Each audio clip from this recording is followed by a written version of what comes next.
The woman collapsed face first into the snow, her wedding dress turning red beneath her. "Papa! Papa, look!" 5-year-old Samuel Mercer broke free from his father's grip and ran toward the fallen stranger, his small boots kicking up powder. "Sammy, no." But the boy had already reached her, already turned her over, already seen her face. "Papa." His voice trembled. "Papa, she looks like the lady in your picture, the one you hide under your pillow." Elijah Mercer's blood turned to ice. If you're watching from New York to California, from Texas to Montana, stay with me until the very end. Subscribe now and comment your city below so I can see how far this story of loss and redemption travels. Now let me take you back to the winter of 1889, to a snow-covered train platform where everything changed.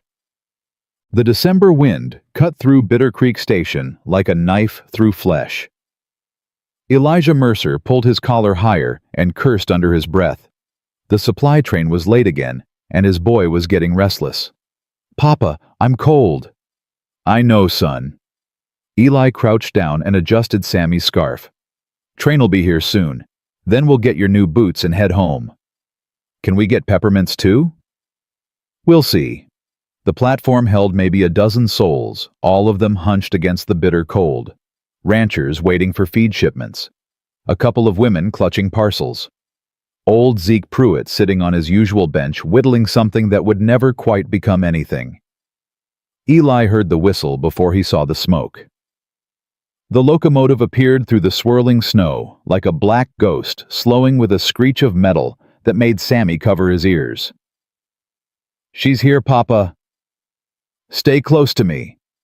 The train shuddered to a stop. Steam billowed across the platform, mixing with snow, until everything turned white for a moment. Eli kept one hand on Sammy's shoulder, watching the passenger car doors. A businessman stepped off first, then a young couple, then an old woman with a carpet bag, then her. Eli's hand tightened on Sammy's shoulder so hard the boy yelped, "Papa, you're hurting me." He couldn't answer, couldn't breathe. Couldn't do anything but stare at the woman standing in the doorway of the passenger car. She wore a wedding dress. White silk, or it had been white once. Now it was torn at the hem, stained with mud and something darker. Her hair hung loose around her face, tangled and wild. Her feet were bare despite the snow. And her eyes. God help him, he knew those eyes. "That ain't possible," he whispered. The woman swayed in the doorway. Her hand gripped the rail so tight her knuckles went white. She took one step down, then another. Then her legs gave out entirely. She fell. Sammy tore free before Eli could stop him. "No, Sammy!" But the boy was already there, already kneeling in the snow beside the fallen woman, already brushing hair back from her face with his small mittened hands. "Papa, she's hurt. There's blood." Eli forced his legs to move. Every step felt like walking through deep water. The other people on the platform had stopped what they were doing, staring at the scene unfolding before them. "Step back, son." "But Papa," "I said, step back." He crouched down beside her. Up close he could see the bruises on her wrists, purple and yellow and fresh. Could see the cut on her forehead still seeping blood. Could see the way her chest barely moved with each shallow breath. And he could see her face. 4 years. 4 years since he'd seen that face. 4 years since she'd looked him in the eye and told him she didn't love him, had never loved him, that their time together had been a mistake. 4 years since Clara May Thornton had shattered his heart into pieces so small he'd never found them all. "Papa." Sammy's voice was small, scared. "Papa? Why does she look like the picture lady?" "Hush now." "But she does, Papa. She looks just like—" "I said hush." The sharpness in his voice made Sammy flinch. Eli immediately felt sick, but he couldn't deal with that now. Couldn't deal with any of this. "Someone get Doc Bennett," he shouted. The crowd just stared. "Now!" A young ranch hand finally broke away running toward town. The rest kept staring, their eyes moving between Eli and the unconscious woman and the little boy who kept reaching for her face. "She needs warmth." This from widow Josephine Calloway, who ran the boarding house. She pushed through the gawkers and knelt beside Eli, pressing her fingers to the woman's neck. "Pulse is weak. She's half frozen. We need to get her inside." "I don't want her inside anywhere." The widow's eyes snapped to his face. "Elijah Mercer, I don't care what history you've got with this woman. She'll die if she stays out here." "Maybe that's what she deserves." The words came out before he could stop them. Hard words, cruel words. The words of a man who'd spent 4 years nursing a wound that never healed. "Papa." Sammy was crying now, tears freezing on his cheeks. "Papa, you can't mean that. You can't." Eli looked at his son, at the fear and confusion in those eyes that looked so much like hers, and something inside him cracked. "Fine." He bent down and gathered the woman in his arms.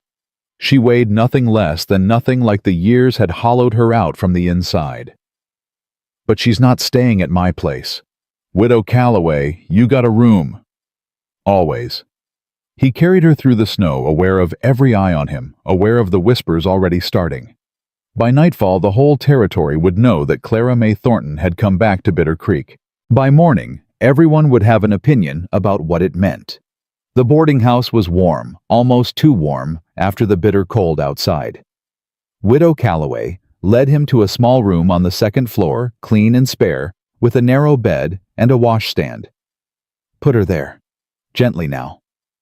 Eli laid her down on the bed and stepped back fast, like she might burn him if he touched her too long. Sammy tried to climb up beside her, but Eli caught him.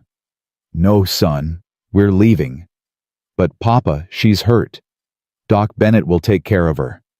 "But I want to stay. I want to make sure she's okay." "Why?" The question came out sharper than intended. "Why do you care about some stranger?" Sammy's lower lip trembled. "She's not a stranger. She's the picture lady, the one you talk to sometimes when you think I'm sleeping." Eli's throat closed. He'd thought he'd been careful, thought his nighttime conversations with a faded photograph were his secret shame alone. "That's different," he managed. "How?" He didn't have an answer. The doctor arrived in a flurry of cold air and medical bag. Horace Bennett was pushing 60, but still sharp, still capable, still the only thing passing for medical care within 50 miles. "Everyone out," he ordered. "Except Josephine. I'll need help." Eli grabbed Sammy's hand and pulled him toward the door. "Wait." Doc Bennett was looking at the woman's face, now his expression shifting from professional concern to personal recognition. "Eli, is this—" "Don't." "But she's—" "I said don't." Eli's voice could have frozen the room colder than the storm outside. "Tend to her injuries, that's all. I don't want to hear anything else." He left before the doctor could respond, dragging Sammy down the stairs and out into the snow. The cold hit him like a slap, welcome after the suffocating warmth inside. "Papa, slow down. My legs aren't as long as yours." Eli stopped, looked down at his son, saw the confusion and hurt and fear all tangled together on that small face. He crouched down, ignoring the snow soaking through his trousers. "I'm sorry, son. I shouldn't have yelled." "Who is she, Papa, really?" The question deserved a real answer. Sammy was old enough to understand some things, even if he was too young for the whole ugly truth. "She's someone I knew a long time ago, before you were born." "Did you love her?" The directness of children. No dancing around the point. No polite deflection. "Yeah." The words scraped out of his throat like broken glass. "Yeah, I loved her." "What happened?" "She left." "Why?" "I don't know." It was the first honest answer he'd given. "I've asked myself that question every day for 4 years, son. Never did find an answer that made sense." Sammy was quiet for a moment, processing this the way children do, with that peculiar mixture of acceptance and confusion. "Maybe she'll tell you now," he finally said, "now that she's back." Maybe. But Eli didn't want to hear her explanations, didn't want to hear her excuses, didn't want to hear anything that might make him understand, because understanding meant forgiving, and forgiving meant opening up that wound all over again. They walked back to where their wagon waited old Zeke Pruitt, watching them with knowing eyes. "Hell of a thing," Zeke said, not asking a question. "Stay out of it, Zeke." "Wasn't planning on getting in." The old man went back to his whittling. "Just saying, hell of a thing is all." Eli loaded Sammy into the wagon and climbed up beside him. The horses were restless from the cold, eager to move. "We're not getting my new boots. We'll come back another day." "But Papa." "Another day, Sammy." The boy fell silent, and Eli hated himself for taking his anger out on his son. But he couldn't stay in town. Couldn't risk running into someone who wanted to talk about what had happened. Couldn't risk his carefully constructed walls crumbling any further. The ride back to the ranch took nearly 2 hours in the heavy snow. By the time they arrived, the light was fading, and both of them were frozen through. Eli got Sammy inside, built up the fire, and heated leftover stew for dinner. Normal things, routine things, things he could do without thinking, without feeling, without acknowledging the earthquake that had just shaken the foundations of his entire life. "Papa?" "Yes, son." "The picture lady. Is she my mama?" The spoon clattered against the bowl. Stew splattered across the rough-hewn table. "What makes you ask that?" "You said she left before I was born. And I don't have a mama. And she looks like me. My eyes are the same color as hers." Eli's hands were shaking. He pressed them flat against the table to stop the trembling. "We're not talking about this." "But Papa." "Not tonight. Not ever. You hear me?" His voice rose despite his best efforts. "That woman is nothing to you. Nothing to either of us. She made her choice 4 years ago, and we've done just fine without her." Sammy's eyes filled with tears, but he didn't argue. Just pushed his bowl away and climbed down from his chair. "I'm not hungry anymore." "Sammy." But the boy was already gone, disappearing into his small room and closing the door with a quiet click that somehow hurt worse than a slam would have. Eli sat alone at the table, staring at his untouched food, wondering how the world could change so completely in the span of a single afternoon. She was back. Clara May Thornton was back. And he had no idea what he was supposed to do about it. Sleep didn't come that night. Eli lay in his bed, staring at the ceiling, listening to the wind howl outside and thinking about things he'd promised himself he'd never think about again.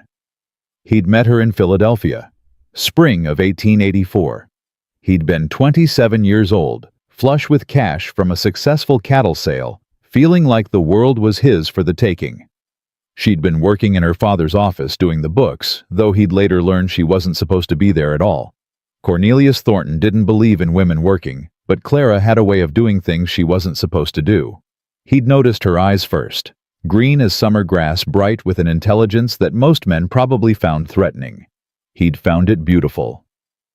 "You're staring," she'd said, not looking up from her ledger. "Sorry, ma'am, didn't mean to offend." "I'm not offended, just observant."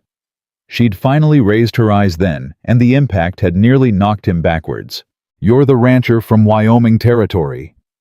"Yes, ma'am, Elijah Mercer." "Clara Thornton." "Thornton." He'd glanced toward the closed door of her father's private office. As in the name on the building, and on the checks you're hoping to receive. A hint of a smile had played at her lips.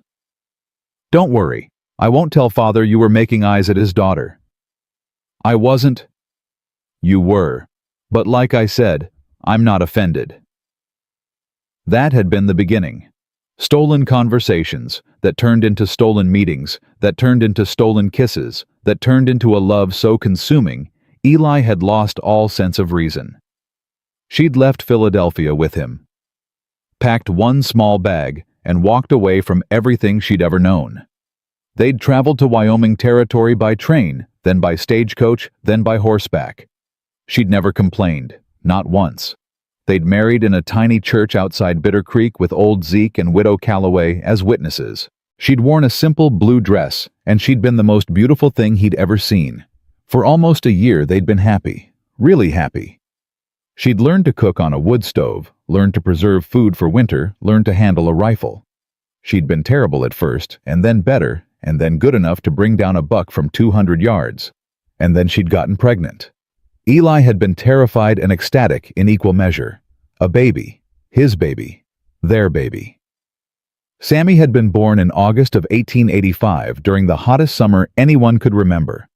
Clara had labored for 18 hours, and when it was finally over, when Eli had held his son for the first time, he'd thought his heart might actually burst from loving them both so much. For 8 months, everything had been perfect.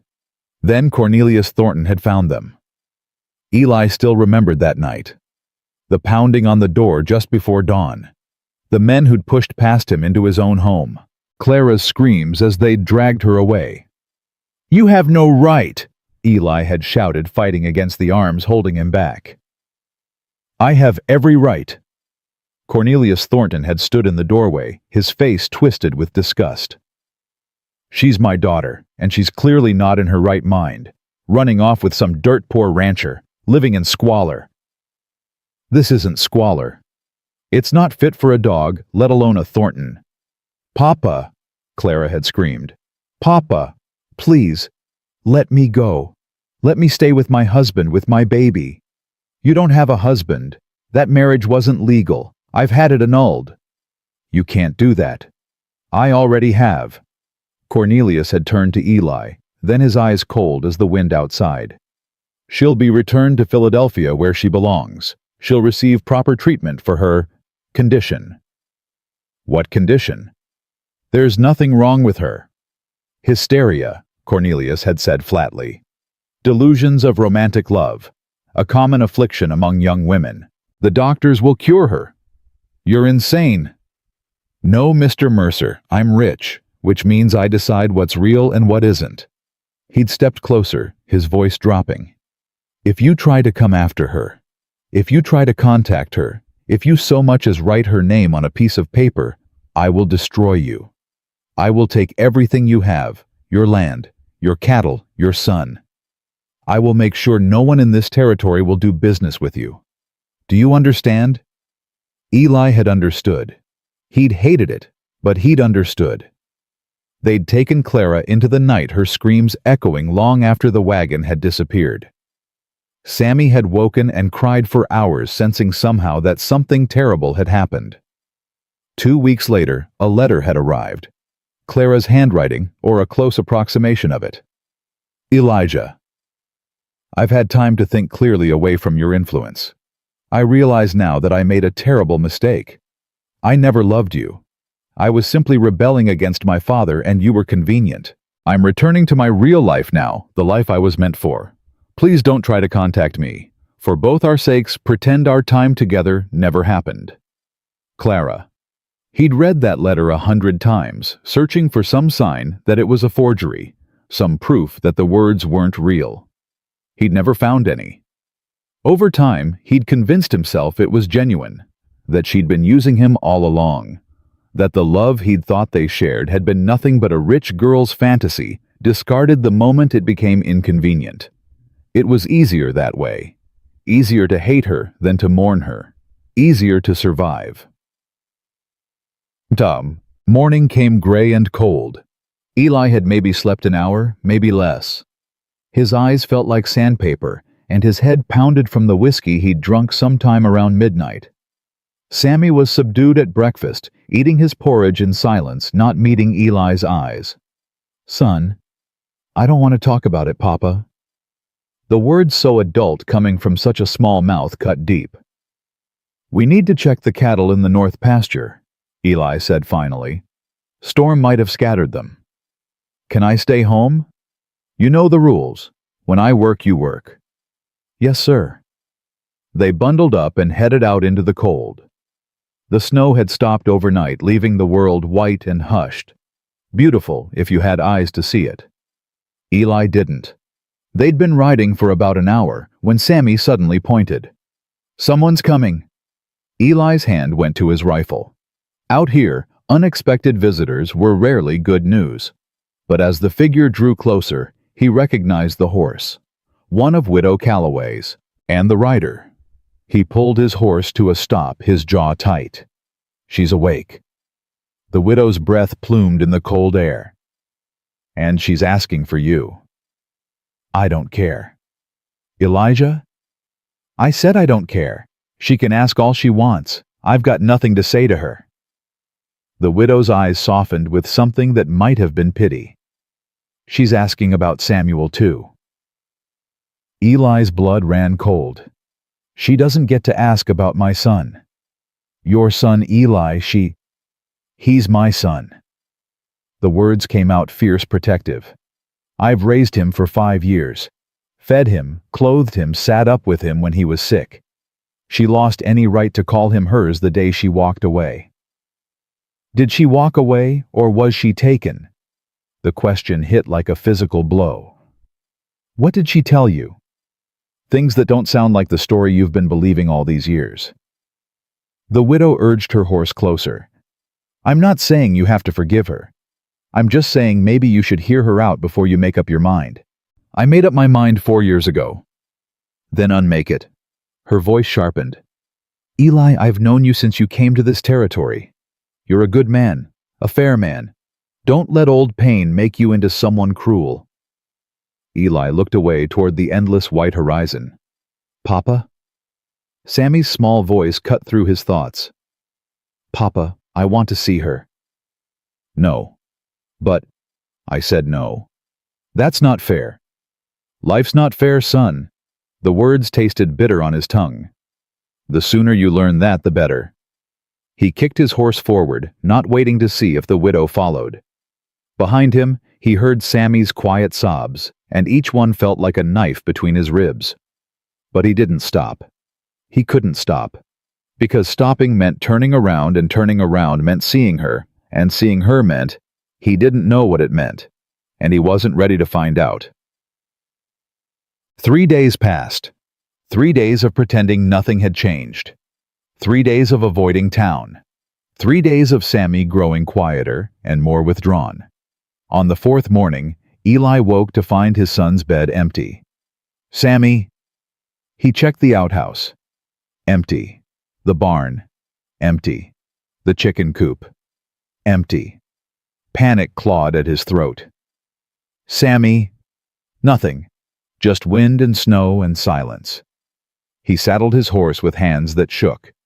His son was 5 years old, too young to survive alone in this cold for long. He followed the small footprints leading away from the house. They headed east, toward town, toward her. Eli rode faster than was safe, pushing his horse until foam flew from its mouth. The footprints stayed clear in the snow, small and determined, the path of a boy on a mission. He found them at the boarding house. Sammy sat on the edge of Clara's bed holding her hand. She was awake, propped up on pillows, her face pale, but her eyes, those green eyes he'd never stopped dreaming about, locked on the boy like he was the only thing in the world that mattered. "Samuel James Mercer." Both of them jumped. Sammy's face went white with fear, but he didn't let go of Clara's hand. "Papa, I had to come. I had to." "You left the house without permission. In winter. Alone." Eli's voice shook with rage and relief. "Do you have any idea what could have happened? I was careful." "Careful isn't good enough. You could have frozen to death. You could have—" He stopped, unable to finish. Clara spoke then, her voice rough but steady. "He's safe. That's what matters." "Don't." Eli held up a hand. "Don't you dare speak to me about what matters." "Eli." "Don't call me that either. You don't get to use my name like we're still like we're—" He couldn't say it. "Sammy, we're leaving. Now." "No." The defiance in his son's voice stopped him cold. "What did you say?" "I said no." Tears streamed down Sammy's face, but his jaw was set with a stubbornness Eli recognized all too well, because it was his stubbornness, his and hers combined in this small, fierce boy. "I'm not leaving until someone tells me the truth." "The truth about what?" "About her." Sammy pointed at Clara. "About why she looks like me. About why you have her picture. About why she's crying when she looks at me like that." Eli looked at Clara, then really looked at her for the first time since she'd fallen off that train. And she was crying, silent tears tracking down her hollow cheeks. "Tell him," she whispered. "Please, Eli. If you ever loved me at all, tell him. You don't get to ask me for anything." "I'm not asking for me." Her voice broke. "I'm asking for him. He deserves to know." Sammy looked between them, his small face twisted with confusion and hope and fear. "Know what? What do I deserve to know?" The silence stretched, and finally, something inside Eli cracked open. "She's your mother, Sammy, the picture lady. She's your mother." The word hung in the air. Mother. Sammy turned to Clara, his eyes huge. "Is it true? Are you really my mama?" Clara's composure shattered. She reached for him with trembling hands, pulled him close, buried her face in his hair. "Yes, baby. Yes, I'm your mama. I've always been your mama. I'm so sorry. I'm so sorry." Sammy clung to her small arms, wrapped tight around her neck. "I knew it. I knew you weren't gone. Papa said you went away, but I knew. I dreamed about you. You used to sing to me. You used to call me your little light." Clara sobbed harder. "You remember. Oh God, you remember." Eli watched them hold each other. Mother and son reunited after 4 years and felt his heart tearing in 2 different directions. Because part of him wanted to tear them apart, wanted to grab his son and run, wanted to pretend none of this was happening. But another part, a part he'd tried so hard to kill, wanted to believe, wanted to hope, wanted her back. "Why did you leave?" His voice came out rough, barely controlled. Clara lifted her head from Sammy's hair. Her eyes met his, and he saw fear there, but also something else. Something like steel. "I didn't leave." Each word was precise, deliberate. "I was taken. Dragged out of our home while you were being held down. Locked in a private asylum for 3 years. Told I was insane. Told you didn't want me anymore. Told our son was dead." The room went very still. "They told you Sammy was dead. They told me he died of fever 3 weeks after I was taken." Her voice cracked but didn't break. "I mourned him, Eli. I mourned our baby every single day for 3 years. Until 6 months ago, when I finally escaped and learned the truth." "That's not—" Eli struggled to breathe. "That's not what the letter said." "What letter?" "The one you sent. Telling me you never loved me. Telling me to forget you." Clara's face went white. "I never wrote that letter. I never—" She stopped. "My father. He must have— How do I know you're not lying now? You don't." She held his gaze. "You don't know. You have no reason to trust me after everything that's happened. But I'm telling you the truth, Eli. I swear on our son's life. I never stopped loving you. I never stopped fighting to get back to you." Eli wanted to believe her. God, how he wanted to believe her. But 4 years of pain didn't disappear because of a few words spoken in a boarding house room. "Papa," Sammy's voice was small but clear. "Papa, I believe her." "Son." She cried when she said my name. She remembered the songs. "She smells like the perfume bottle you keep in your drawer, the one you think I don't know about." Eli closed his eyes. The perfume. The one that still held her scent after all these years. The one he'd pressed to his face on his darkest nights. His son had noticed. His son had remembered. His son had forgiven. "Please," Clara whispered. "I'm not asking you to love me again. I'm not asking for anything except a chance. A chance to prove I'm telling the truth. A chance to know my son." Eli opened his eyes, and for the first time in 4 years, he let himself really see her. Not the ghost. Not the memory. Not the villain he'd created in his mind to make the loss bearable. Just Clara, thinner than she'd been, worn down, broken in places that might never heal, but still fighting, still here, still his. "1 week," he heard himself say. "You get 1 week. You can see Sammy during the day. You can prove whatever you need to prove. But at the end of that week, if I have any reason at all to think you're lying, you leave, and you never come back." Clara's breath caught. "I'll take it. I'll take whatever you give me. Don't make me regret this." "I won't." She was crying again, but smiling too, a broken, beautiful smile he remembered from another lifetime. "I won't, Eli. I promise." Sammy looked between them, hope blazing in his eyes. "Does this mean we're going to be a family?"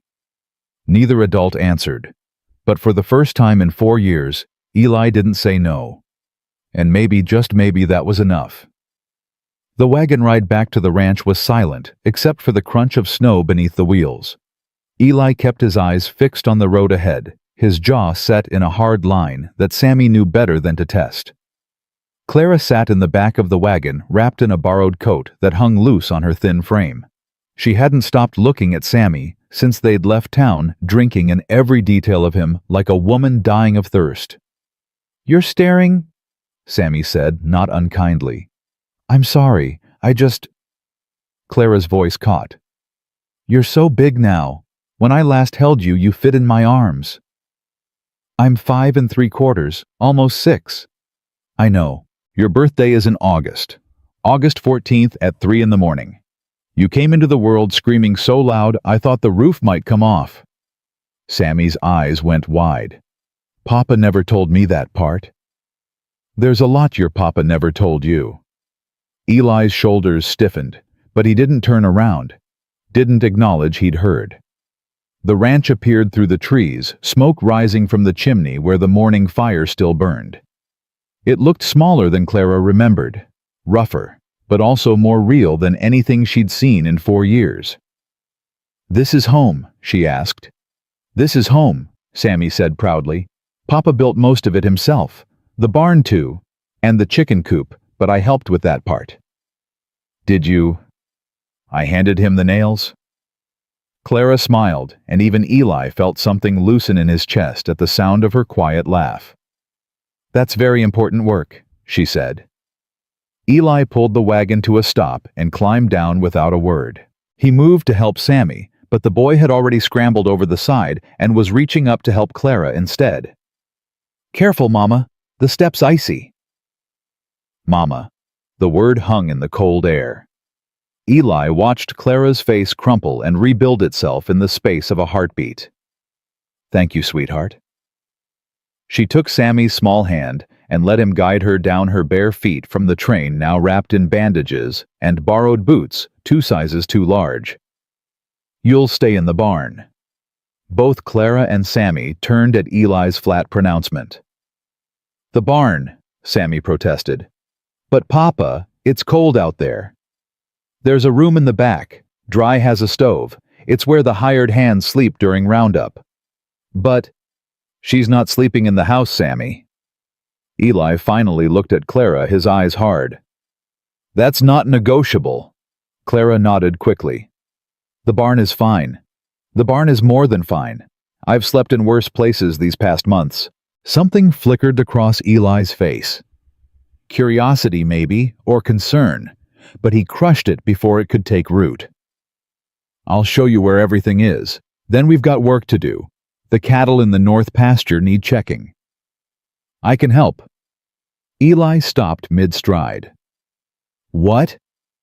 "I said I can help. I remember how to ride. I remember how to work." Clara lifted her chin, a ghost of the stubborn woman he'd married showing through. "You gave me a week to prove myself. I intend to use every minute of it. You can barely stand. I'm stronger than I look.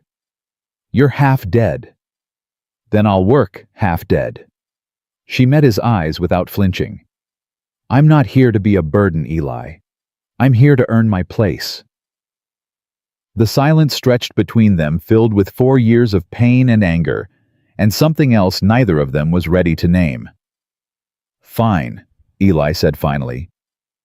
"But if you slow me down, you stay behind. Understood?" "Understood." He showed her the barn room, which was small but clean, with a narrow cot and a pot-bellied stove that would keep the worst of the cold at bay. She looked at it like he'd handed her a palace. "This is perfect. Thank you." "Don't thank me. You haven't earned anything yet." He turned and walked away before she could respond. The north pasture was a 2-hour ride in good weather. In the snow, it took nearly 3. Clara rode one of the older horses, a gentle mare named Bess, who seemed to sense her rider's weakness and compensated accordingly. Sammy rode with Eli, chattering the whole way about the cattle and the horses, and the time a wolf had come too close to the henhouse and Papa had shot it from 50 yards. "Did you really?" Clara asked. "It was closer to 30, Eli admitted grudgingly. "And it was more scared of us than we were of it." "Papa's the best shot in the territory. Everyone says so." "I'm adequate." "Mr. Pruitt says you could shoot the wings off a fly at 100 paces." "Zeke Pruitt says a lot of things." Clara smiled, and Eli hated how much he wanted to see it again. They found the cattle scattered across 3 different draws, spooked by the storm, and too stupid to find their way back together. Eli worked with practiced efficiency, cutting out strays and driving them back toward the main herd, while Clara and Sammy watched from a rise. "Can you show me how to do that?" Clara asked when he rode back to check on them. "It takes years to learn." "Then teach me the basics." He stared at her, trying to find the angle, the manipulation, the hidden agenda. All he saw was a woman who wanted to be useful. "Fine. Take the left flank. If any of them try to break off, turn Bess into their path. She knows what to do even if you don't." Clara nodded and rode off, her posture in the saddle rusty, but not incompetent. She'd always been a quick learner. He'd forgotten that about her. Or maybe he'd forced himself to forget. By the time they got the herd gathered and headed back toward better grazing, the sun was starting its descent toward the mountains. Clara's face was pale with exhaustion. Her bandaged hands clutched tight on the reins, but she hadn't complained once. "You did good." Eli said the words escaping before he could stop them. Clara's head snapped toward him, surprise evident in her eyes. "I mean it. For someone who hasn't ridden in years, you held your own. I had a good teacher. Once." The memory of those early days hit him like a fist to the gut. Teaching her to ride, teaching her to shoot, teaching her to survive in a land that didn't forgive weakness. Falling in love with her a little more every single day. "That was a long time ago," he said roughly. 4 years, 2 months, 17 days. He looked at her sharply.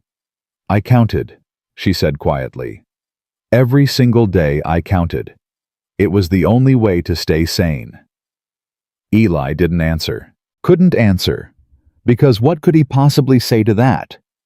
They rode back to the ranch in silence, the setting sun turning the snow pink and gold. Sammy had fallen asleep against Eli's chest, worn out from the long day, his small body warm and trusting. "He's beautiful," Clara whispered. "You've done such a good job with him." "He's stubborn as a mule and twice as troublesome." "He's perfect." Eli looked down at his son, at the dark hair that was his, and the green eyes that were hers, and the fierce little spirit that belonged to both of them. "Yeah," he admitted. "He is." That night, after Sammy was in bed and the chores were done, Eli found himself standing at the window looking out toward the barn, where a faint light flickered. She was awake. Reading maybe, or just sitting in the dark, thinking about all the things they hadn't said. He should go to bed. Should stick to his plan of keeping her at arm's length for the week, then sending her on her way. Should protect himself and his son from the inevitable disappointment. Instead, he pulled on his coat and walked out into the cold. The barn door creaked when he opened it. Clara looked up from where she sat on the cot, a worn blanket wrapped around her shoulders. "Is something wrong? Is Sammy?" "He's fine, sleeping." She relaxed slightly, but her eyes remained wary, waiting for him to tell her why he was here. The problem was, he didn't know himself. "Tell me what happened," he said finally. "All of it. From the night they took you." Clara was quiet for a long moment. Then she began to speak. "They drugged me. I don't know what it was, but I couldn't fight, couldn't scream, couldn't do anything but watch while they carried me out of our home. I saw you trying to get to me. I saw the blood on your face where they'd hit you. I tried to call out, but nothing came." Eli's fists clenched at his sides. "When I woke up, I was in a room with bars on the windows, white walls, white sheets, white everything, like a tomb made of snow. They told me I was in a hospital, that I was sick, that I needed help." "The asylum." Clara nodded. "Greenfield Sanitarium. Private facility in upstate New York. Very exclusive, very discreet. The kind of place rich families send their inconvenient women."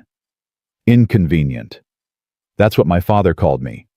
His inconvenient daughter who'd run off with a poor rancher and ruined the family reputation. Her voice hardened.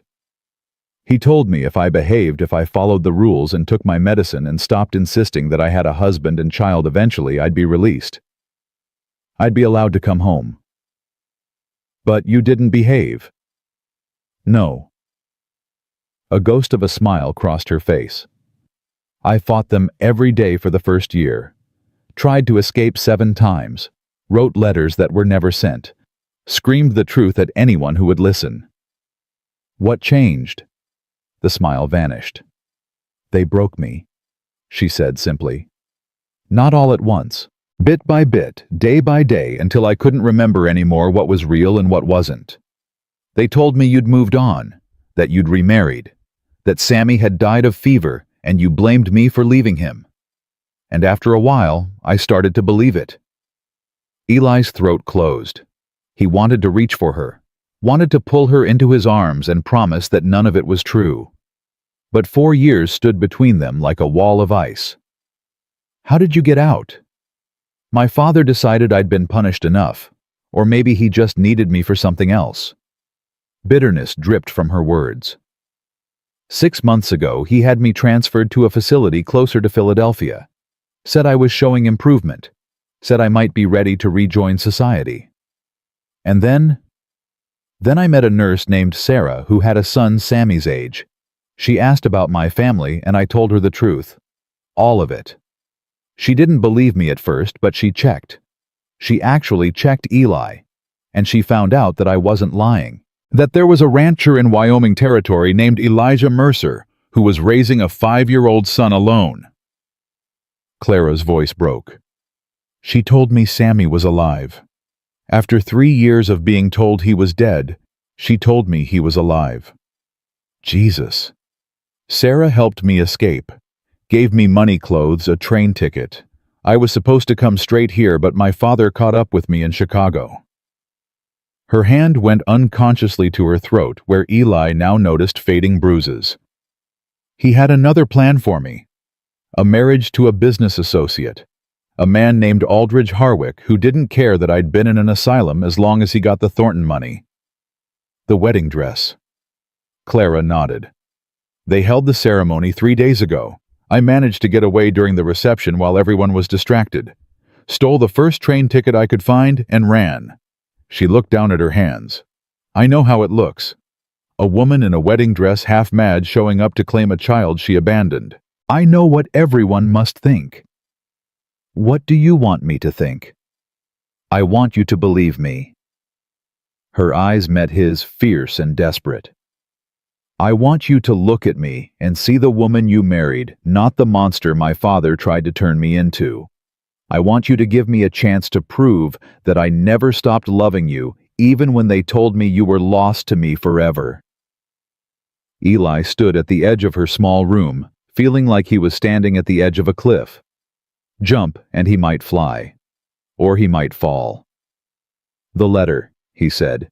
"The one I got, saying you never loved me." "I didn't write it. I swear to you, Eli. I would never. I know." She stopped mid-sentence. "What?" "I know you didn't write it." He rubbed a hand over his face, exhausted in ways sleep couldn't fix. "I think I always knew. The handwriting was close but not quite right. The words were too cold, too final. You never were good at being cold." "Then why did you believe it?" "Because believing it was easier than hoping." He finally looked at her, letting her see the full weight of what he'd carried alone for 4 years. "If you left because you didn't love me, then I could hate you. I could move on. I could survive. But if you were taken, if you were suffering while I did nothing..." His voice broke. "I couldn't live with that, so I chose to believe the lie." Clara rose from the cot and crossed the small space between them. She stopped just short of touching him, close enough that he could see the tears streaming down her face. "I don't blame you," she whispered. "I could never blame you. We were both fighting to survive. We just did it in different ways. I should have come for you. Should have torn Philadelphia apart until I found you. They would have killed you, or arrested you, or both." She shook her head. "My father had an army of lawyers and politicians and hired guns.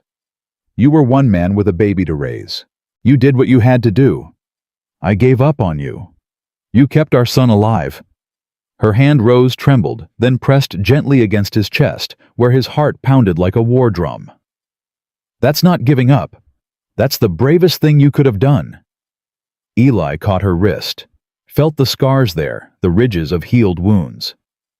"What are these from?" "The first escape attempt. I tried to pick the lock on my window. The metal cut deep. And these..." His thumb traced newer marks, barely healed. "The fourth attempt. And the fifth." "Clara, I told you I fought." Her voice was steady despite the tears. "Every scar is proof that I never stopped trying to get back to you."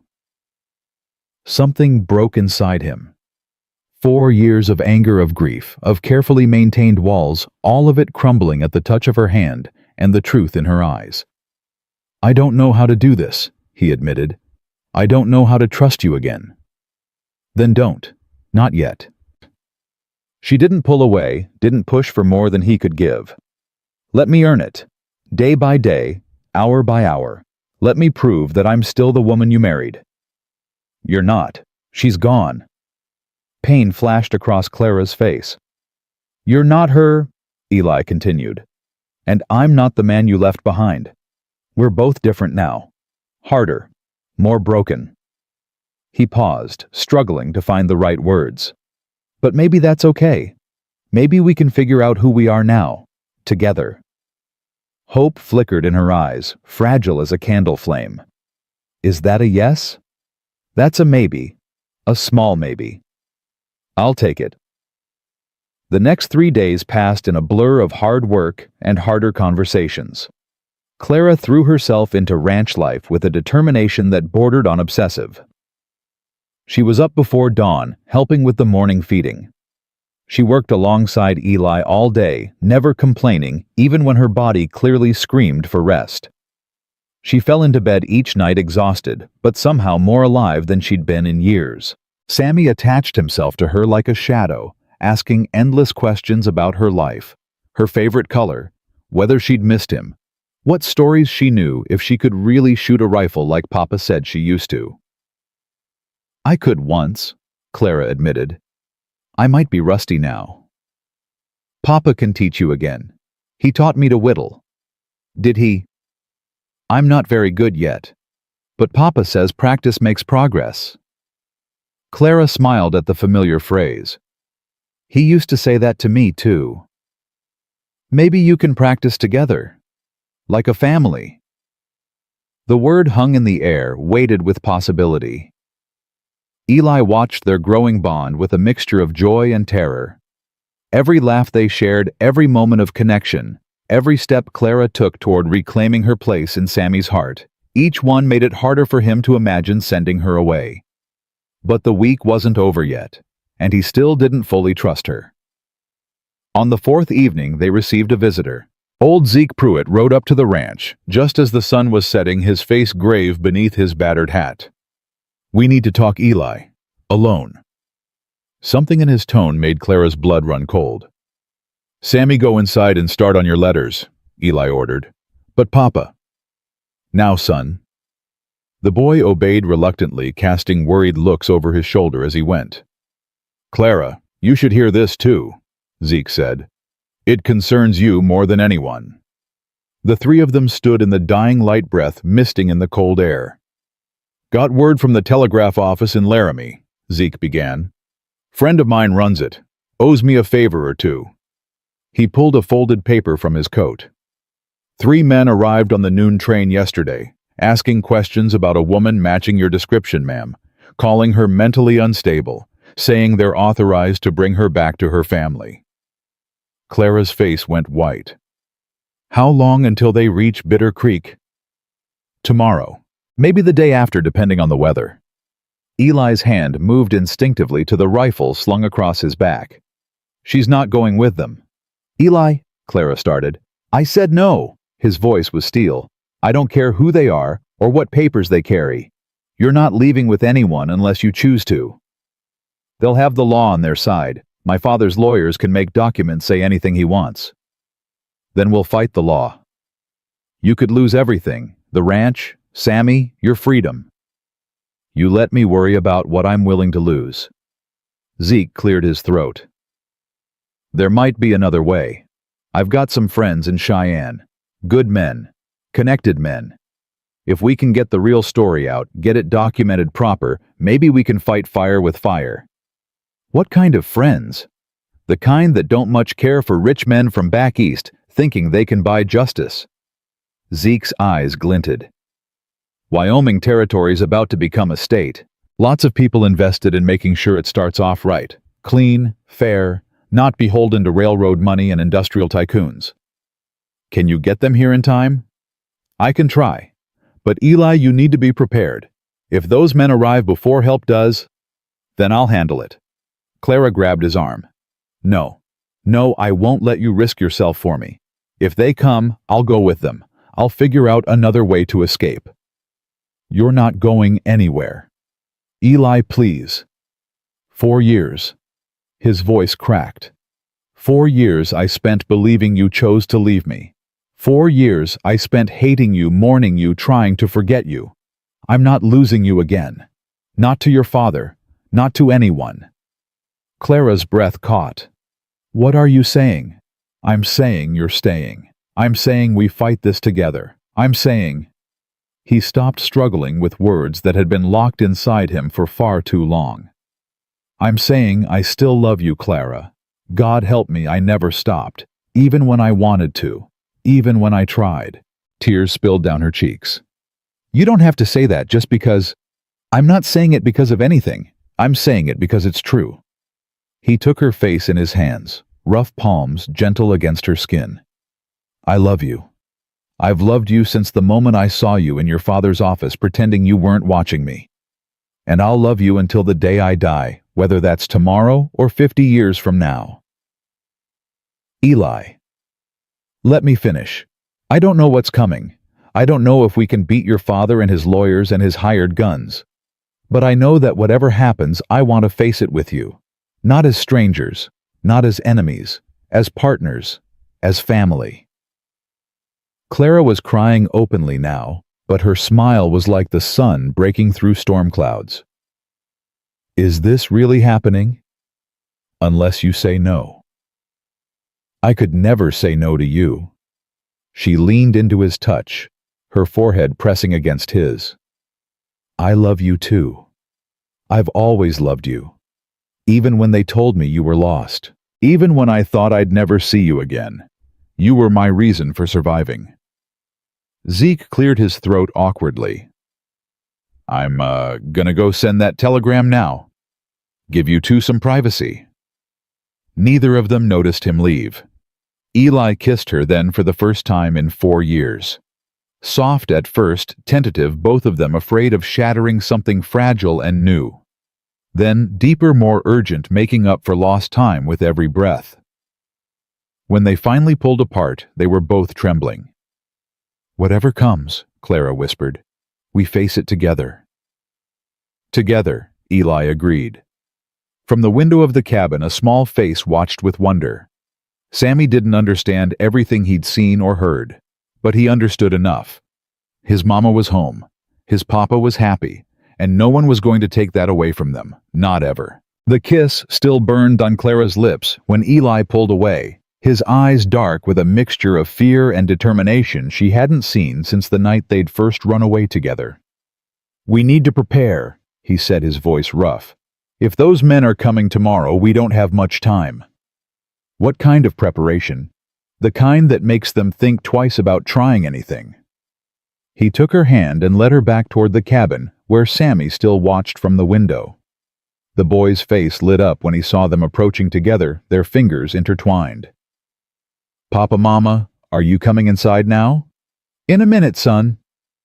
Eli stopped at the door, turning to face Clara. "I need you to understand something. What happens next might get ugly. Those men won't care about the truth. They'll have papers, authority, maybe even guns. Are you sure you want to stand and fight? I've been running for 6 months. Before that, I was trapped for 4 years." Clara's jaw set with the same stubborn determination he remembered from their early days. "I'm done running. I'm done being trapped. Whatever comes, I face it here, with you and Sammy. Even if it means losing, even then, at least I'll lose on my own terms." Eli nodded slowly. "All right. Then let's make sure we don't lose." They spent the evening planning. Eli showed Clara where he kept his rifles, made her practice loading and unloading until her bandaged hands moved with something approaching confidence. He explained the layout of the property, the places where attackers might approach the defensive positions that would give them the best advantage. "You really think it'll come to shooting?" Clara asked. "I hope not, but your father's men might not give us a choice." Sammy had been put to bed hours ago, but neither adult could sleep. They sat at the kitchen table, a single lamp casting shadows across their faces, speaking in low voices about possibilities and contingencies. "There's something I need to tell you," Clara said finally. "Something I should have said before." Eli tensed. "What?" "When I escaped from the wedding, I didn't just run. I took something." She reached into the pocket of her borrowed coat and pulled out a folded envelope, yellowed with age and worn at the edges. "I found this in my father's desk while I was looking for money. He'd kept it all these years. I don't know why. Maybe as a trophy. Maybe to remind himself of what he'd destroyed." She handed it to Eli with trembling fingers. He unfolded the paper carefully, his eyes scanning the familiar handwriting. His own handwriting. "This is the letter I wrote to you," he said slowly. "After you. After I thought you left. I sent it to your father's house, hoping somehow it would reach you. I never saw it. Not until 3 days ago." Eli read the words he'd written 4 years earlier, words stained with desperation and heartbreak. "Clara, I don't understand what happened. I don't understand why you left or what I did wrong. But I need you to know that I love you. I will always love you. Whatever your father told you, whatever he threatened you with, please know that there is nothing you could do that would make me stop. Sammy is healthy. He asks for you every night. He doesn't understand why Mama went away, and I don't know how to explain it to him because I don't understand either. If you ever want to come home, the door will always be open. If you ever need help, I will move heaven and earth to reach you. You are my wife, my heart, my everything. That will never change. Please, Clara, just let me know you're safe. Just give me some sign that you're out there, that you haven't forgotten us completely. I love you. Always." Eli. His hands shook as he finished reading. "You wrote this," Clara whispered. "You tried to reach me." I wrote 100 letters. More. I don't know how many. I sent them everywhere I could think of. His voice cracked. I never got a single response. I thought you just didn't care enough to answer. He intercepted everything. Every letter, every telegram, every attempt you made. Tears streamed down Clara's face. All those years I thought you'd given up on me, and you thought I'd abandoned you. He made sure we'd never find our way back to each other. But we did. Eli reached across the table and took her hand. Against everything he tried, we found each other anyway. Because I ran. Because I refused to stop fighting. She squeezed his fingers. Because somewhere deep inside, I knew you were still out there waiting. They sat in silence for a long moment, the weight of lost years pressing down on them. I'm going to destroy him, Eli said quietly. Not just beat him. Destroy him. Everything he has, everything he's built. I'm going to tear it all down. Eli. He stole 4 years from us. 4 years of watching Sammy grow. 4 years of building our life together. 4 years of... His voice broke. He told you our son was dead. He let you grieve for a child who was alive and asking for you every single night. That's not something I can forgive. That's not something I can let stand. Revenge won't give us those years back. No.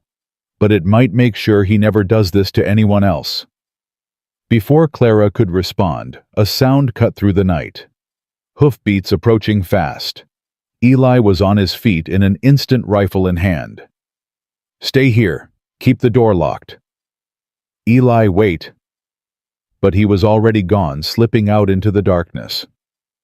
Clara stood frozen for a moment, then grabbed the second rifle from above the fireplace.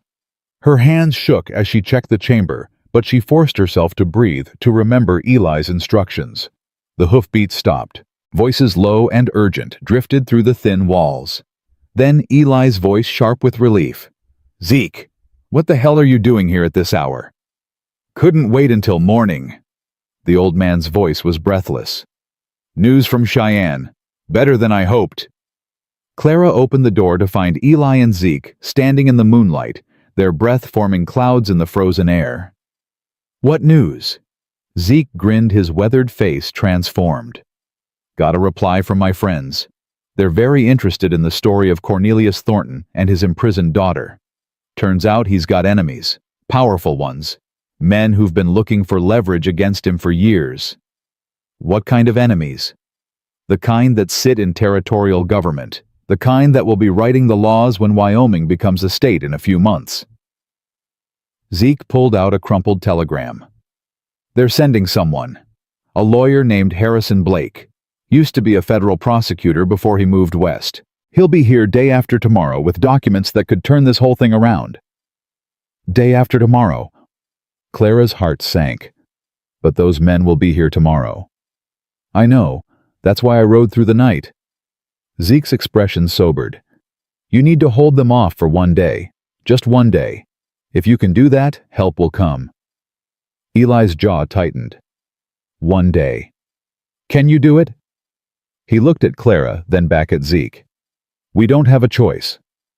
The night passed in fitful attempts at rest. Clara dozed on the sofa, while Eli kept watch. Then they switched positions as dawn approached. Neither of them really slept. Sammy woke with the sun oblivious to the tension crackling through the cabin. Is today a working day, Papa? Not exactly. Eli crouched down to his son's level. Sammy, I need you to listen carefully. Some men might come to the ranch today. Bad men. The boy's eyes went wide. Like the wolf that came to the henhouse. Something like that. I need you to stay inside with Mama. No matter what you hear outside, no matter what happens, you stay with her and you don't come out until I say it's safe. Can you do that? Are you going to shoot them? I hope I won't have to. But if you do... Eli's throat tightened.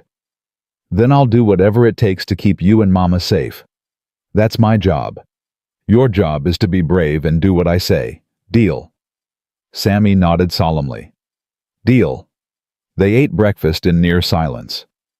Clara kept glancing toward the window, watching the road that led from town. Eli checked and rechecked his rifles, his movements methodical and precise. The waiting was the worst part. Hours dragged by with no sign of approach. Every distant sound made them jump. Every shift in the wind felt like a warning. It was mid-afternoon when Sammy spotted them first. "Papa, riders!" Eli moved to the window. 3 men on horseback moving slowly but deliberately toward the ranch. They wore city clothes that looked wrong against the snow-covered landscape, and even from a distance, Eli could see the glint of metal at their hips. "Get in the back room," he told Clara. "Take Sammy, lock the door. I'm not hiding while you face them alone." "Clara." "No." She grabbed his arm, her eyes fierce. "We said together, I meant it. You're in no condition to. I survived 4 years in hell. I can survive this." She picked up the second rifle. "Besides, if they see me, they'll know I'm not hiding. They'll know I'm not afraid." "Are you afraid?" "Terrified." She smiled grimly. "But I'm done letting fear make my choices." Eli stared at her for a long moment, then nodded. "Sammy, go to your room. Lock the door. Don't come out." "But Mama said—" "I'll be fine, sweetheart." Clara knelt and kissed his forehead. "Go. Be brave for me." The boy went casting worried looks over his shoulder until his door closed. Eli and Clara stepped out onto the porch together, rifles held low but ready. The riders were close enough now to see their faces. The leader was tall and narrow, with the cold eyes of a man who'd done ugly things and slept well afterward. The other 2 were broader, harder, the kind of muscle you hired when you expected trouble. "Mrs. Crane," the leader's voice carried across the snow. "We're here to escort you home." "My name is Clara Mercer," she called back, "and I am home." The man's expression didn't change. "Your husband is very worried about you. Your father, too. They just want you to get the help you need." "Aldridge Harwick is not my husband. The ceremony was performed under duress, and my father can rot in hell." "Ma'am, I understand you're confused. The doctors warned us this might happen. But if you'll just come with us peacefully." She said no. Eli's voice cut like a blade. "I suggest you listen." The leader's eyes shifted to Eli, assessing. "This doesn't concern you, sir." "The hell it doesn't. That's my wife you're trying to take." "According to the legal documents I'm carrying, she's the wife of Aldridge Harwick and has been declared mentally incompetent by qualified physicians." The man patted his coat pocket. "I have full authority to return her to her family's care." "I don't care what papers you have. She's not going anywhere." The 2 men behind the leader shifted hands, moving toward their guns. Eli's rifle came up smoothly, not pointing at anyone yet, but ready. "I wouldn't," he said quietly. "I've been shooting since I was 5 years old. By the time your boys clear leather, I'll have put bullets in all 3 of you. You'd kill 3 men over a woman. I'd die for her. Killing's easier." The standoff stretched tension thick enough to taste. "We don't want trouble," the leader said finally. "We're just doing our job." "Then your job just got a lot harder." Clara stepped forward, her rifle steady despite her shaking hands. "I'm not the confused little woman your employers described. I'm not insane. I'm not incompetent. I'm a mother who was stolen from her child, a wife who was torn from her husband, and I have spent the last 4 years fighting to get back to them." She pulled something from her pocket, the letter Eli had written, now unfolded and visible. "This is proof that my husband never abandoned me, that he searched for me, that he loved me through everything." Her voice rose. "I have more proof. Letters my father intercepted, records from the asylum showing I was held without legal commitment papers, testimony from staff who were paid to keep me drugged and silent." The leader's expression flickered the first crack in his professional composure. "In 2 days, a lawyer from Cheyenne will arrive with enough evidence to destroy Cornelius Thornton, your employer, the man paying your salary." Clara stepped closer still. So here's your choice. You can try to take me by force and face murder charges when the territorial authorities arrive. Or you can ride back to wherever you came from and tell my father that his daughter is done being his prisoner." Silence fell. The leader looked at his men, then back at Clara and Eli. "We'll be back," he said finally. "With more men, with the sheriff, with legal force." "You do that." Eli's rifle didn't waver. "And when you come back, you'll find the same answer. She stays. We fight. And your employer learns that some things can't be bought." The men turned their horses and rode away, moving faster than they'd come. Clara's knees buckled the moment they disappeared from sight. Eli caught her, holding her against his chest as tremors racked her body. "You were amazing," he murmured into her hair. "God, Clara, you were incredible. I was terrified. I thought I might vomit. But you didn't. You stood your ground. You made them back down." "They'll be back," you heard him. "Then we'll be ready." Sammy's door burst open and the boy came running, throwing himself at both of them. "Are they gone? Did you win?" "We won the first round," Eli said, scooping him up. "But the fight's not over yet." "When will it be over?" Clara touched her son's cheek, marveling at the miracle of him. "Soon, sweetheart. Soon we'll be safe, and we can just be a family. Promise." She looked at Eli, saw the same determination in his eyes that she felt in her own heart. "I promise. Whatever it takes, I promise." That night the storm hit. It came without warning, a wall of white that swallowed the world whole. Wind howled around the cabin, shaking the walls, driving snow through every crack and crevice. Eli worked frantically to secure the animals, coming back frostbitten and exhausted. Clara kept the fire burning, kept Sammy calm, kept herself from falling apart. And then, just before midnight, Sammy started coughing. At first, it seemed like nothing. A tickle in his throat, a bit of congestion from the cold. But as the hours passed, the cough grew deeper, wetter, more frightening. By dawn, he was burning with fever. "No." Clara pressed her hand to his forehead, feeling the heat radiating off him. "No, no, no." "How bad?" Eli's face was gray with exhaustion and fear. "Bad. We need a doctor." "There's no getting to town in this storm. We'd die before we made it halfway." "Then what do we do?" Eli closed his eyes, searching his memory for everything he'd learned about childhood illness in 5 years of raising Sammy alone. Cool cloths for the fever, honey water to keep him hydrated, steam to help him breathe. He opened his eyes. And pray. The next 12 hours were a waking nightmare. Sammy drifted in and out of consciousness, his small body racked with chills and coughing fits.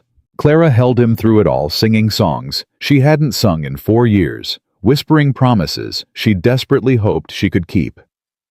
"Mama." His voice was barely a whisper. "Mama, am I dying?" "No, baby.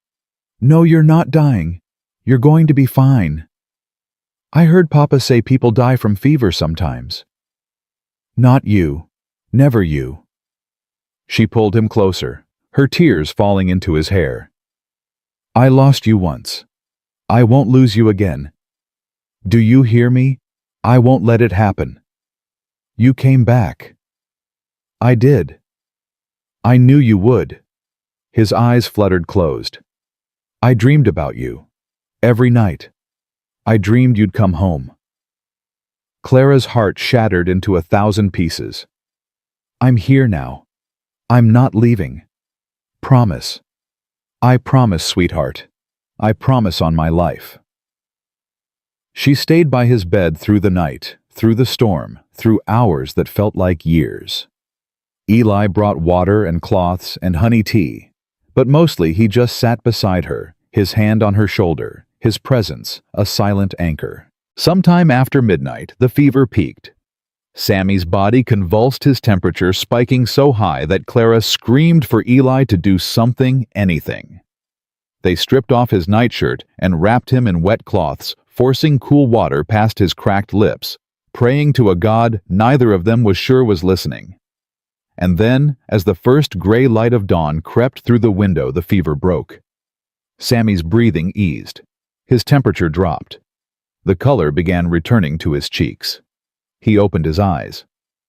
"Mama, why are you crying?" Clara couldn't answer. Could only hold him, rock him, thank God and fate, and whatever forces had kept him safe. "You're okay," she finally managed.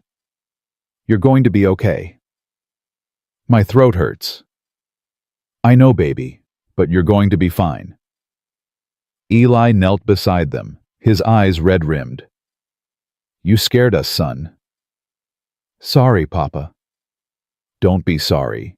Just don't do it again." The three of them sat tangled together as the sun rose, as the storm finally began to fade, as the nightmare slowly released its grip. "I love you," Sammy said sleepily. "Both of you. I love you so much." Clara and Eli looked at each other over their son's head. "We love you too," Clara whispered. "More than anything," Eli added. And for the first time since she'd fallen off that train, Clara truly believed they were going to make it. Whatever came next, they would face it together, as a family. Sammy slept through most of the following day, his small body recovering from the fever that had nearly claimed him. Clara refused to leave his side, dozing in the chair beside his bed, waking at every cough or movement. Eli kept watch by the window rifle across his knees, eyes fixed on the road. The storm had passed, leaving the world buried under fresh snow.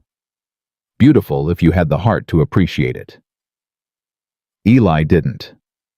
All he could think about was the promise those men had made. "We'll be back." "You should rest," Clara said softly, appearing at his shoulder. "Can't." "Eli, you've been awake for 2 days." "And I'll stay awake until I know we're safe." He didn't take his eyes from the window. "How's Sammy?" "Better. His fever's gone. He's asking for food." "That's good. That's real good." Clara's hand settled on his shoulder, warm through his shirt. "Harrison Blake should be here today. Zeke said day after tomorrow, and that was yesterday."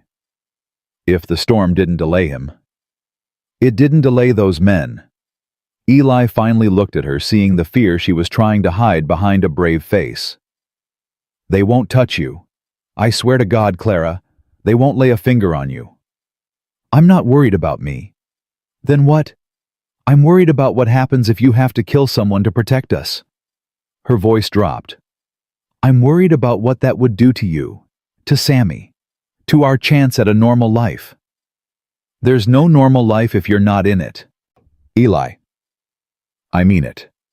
He stood, setting the rifle aside, and took her face in his hands. 4 years ago, I let them take you because I thought I had no choice. Because I thought fighting back would get me killed and leave Sammy alone. I was wrong. I should have fought. Should have died trying if that's what it took. You would have died, and Sammy would have grown up with no parents at all. Maybe, but at least he wouldn't have grown up with a father who surrendered. Eli's jaw tightened. "I won't make that mistake again. Whatever happens today, I fight. And if I go down swinging."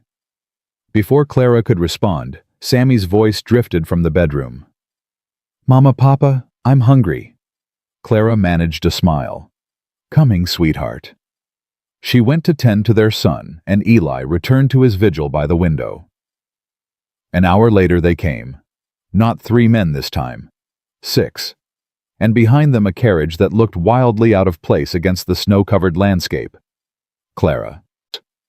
Eli's voice was steady, but his hand had already found the rifle. "Get Sammy into the back room. Now." She didn't argue, just gathered their son and disappeared into the small storage room at the rear of the cabin where the walls were thick and a locked door might buy precious minutes if everything went wrong. Eli stepped onto the porch rifle, held openly, not threatening, but not hiding either. The rider stopped at the edge of his property. The carriage door opened, and Cornelius Thornton stepped out. He looked older than Eli remembered, grayer, more stooped. But his eyes held the same cold calculation, the same absolute certainty that money and power could buy anything. "Mr. Mercer." His voice carried across the snow. "I believe we have business to discuss." "We have nothing to discuss. Get off my land." "I'm afraid I can't do that." Thornton moved closer, flanked by two of his hired men. "You have something that belongs to me. Your daughter isn't property. She's mentally ill, legally incompetent, in need of care that you cannot provide. She's the sanest person I've ever known. And the bravest." Thornton's lip curled. "You've been deceived, Mr. Mercer. Clara has always been skilled at manipulating men. It's a symptom of her condition." "Her condition?" Eli's voice dripped contempt. "You mean the condition you invented to control her? The condition you used to lock her away for 4 years? I did what was necessary to protect my daughter from her own poor judgment, running off with a penniless rancher, living in squalor, producing a child out of wedlock. We were married. A ceremony performed by some backwoods preacher with no legal standing. I had it annulled before the ink was dry. That's not how the law works. I decide how the law works." Thornton's patience was clearly thinning. "I have lawyers, judges, politicians in my pocket. I could crush this entire territory if I chose to. One man with a rifle is nothing to me." "Then why are you here yourself?" The question stopped Thornton mid-stride. "You could have sent more hired guns," Eli continued. "Could have brought an army. Instead, you came in person. Why?" Something flickered in the old man's eyes. Something that might have been uncertainty. "Because I wanted to see for myself. The man who bewitched my daughter. The man who turned her against her own family. I didn't turn her against anyone. She made her own choices. She was a child. She didn't know what she wanted. She was 23 years old, and she wanted to be loved, respected, treated like a person instead of a possession." Eli's grip tightened on his rifle. "I gave her that. You tried to take it away. That's the only difference between us." Thornton's face reddened with anger. "You know nothing about what I've done for her. The sacrifices I made. The plans I had. Plans that had nothing to do with her happiness. Plans that were about your money, your power, your legacy." Eli stepped forward, his voice rising. "You didn't lose a daughter 4 years ago. You lost a bargaining chip. That's what this is really about, isn't it? You needed her for some business deal, some merger, and when she ran, you had to get her back. That's Aldridge Harwick." The name landed like a blow. "Your business partner, the man you sold her to in exchange for what railroad shares mining rights." Thornton's silence was answer enough. "She told me about him, about the wedding, about how she was drugged and dragged to the altar while your men held her down." Eli's voice shook with fury. "You did that to your own daughter, your own flesh and blood. It was for her own good. It was for your good. It's always been about you." The front door of the cabin opened. Both men turned.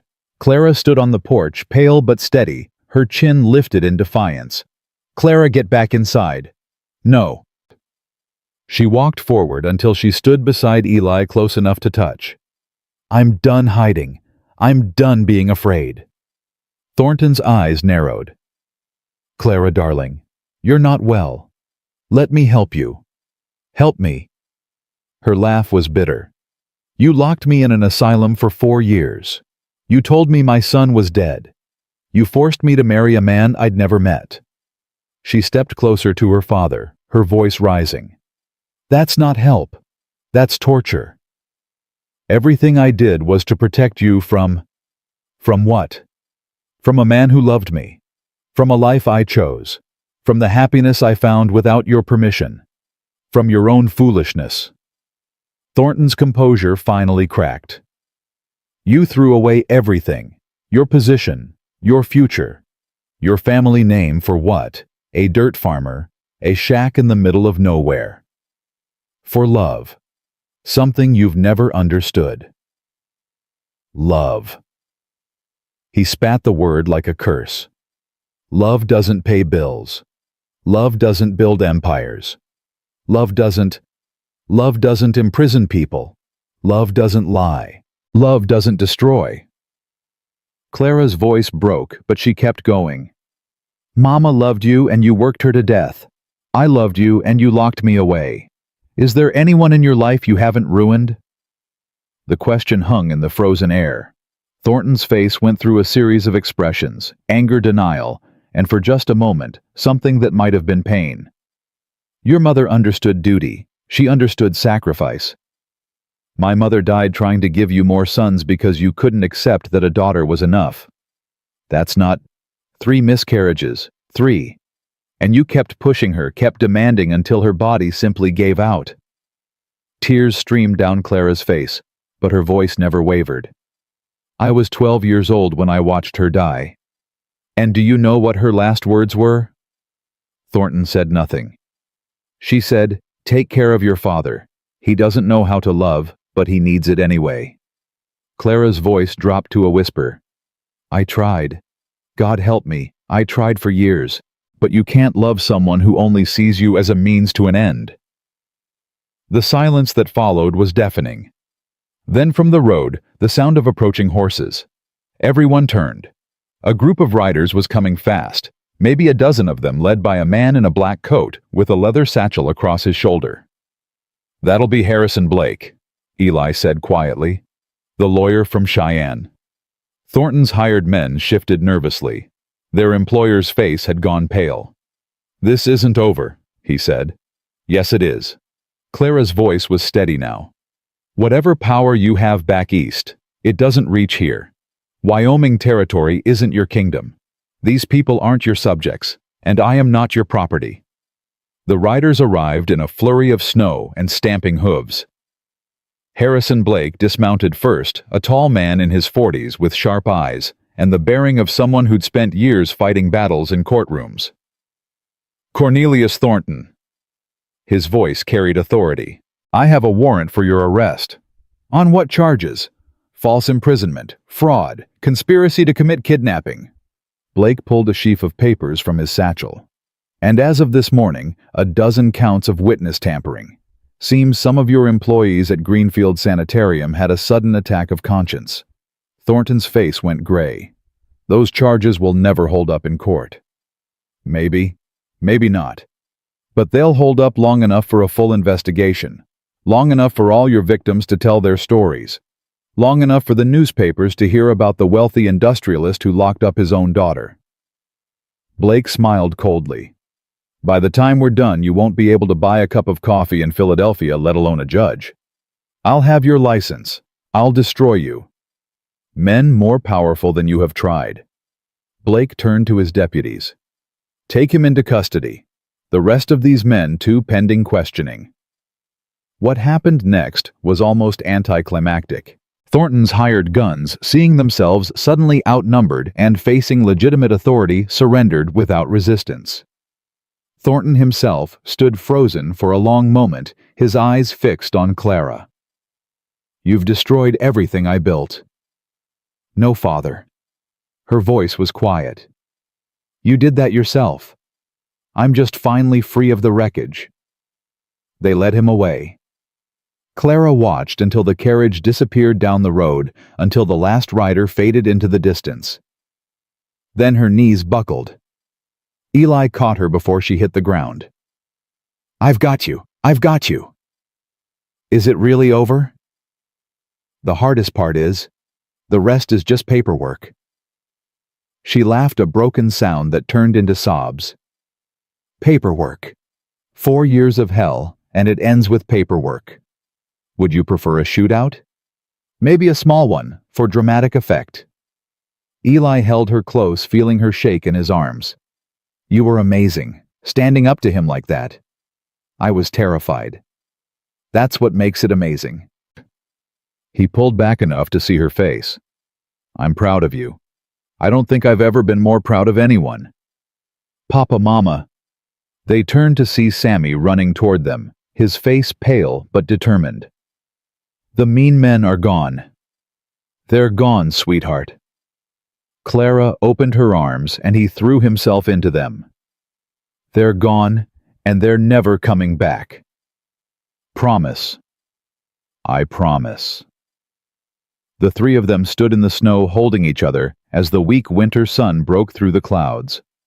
Harrison Blake approached, his expression softening at the sight of the reunited family.